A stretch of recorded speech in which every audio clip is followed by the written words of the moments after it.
Welcome. In front of me is a Motorola Razr 40, and today I'll show you how you can hard reset this device through settings.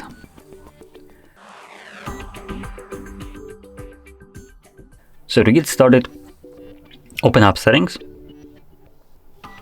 From here you want to scroll all the way down to system and then select reset options. In here you want to choose erase all data, factory reset. This will give you a list of data that will be removed by performing this.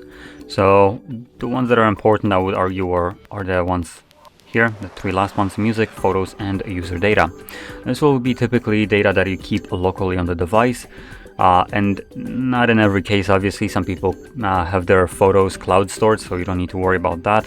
Cloud store will be safe, but if you keep your photos locally on a device, you will want to create a copy of it. Same goes for music and anything else that isn't stored in the cloud.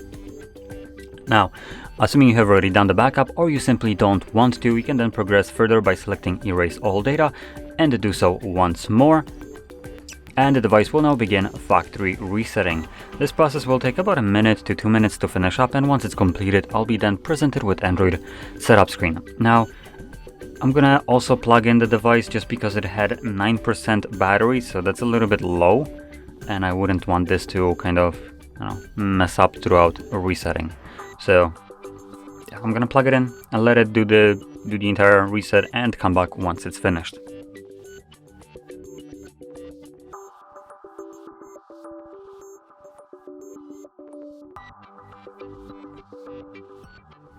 And as you can see, the process is now finished and you can set up your phone however you like. Now, if you found this video helpful, don't forget to hit like, subscribe, and thanks for watching.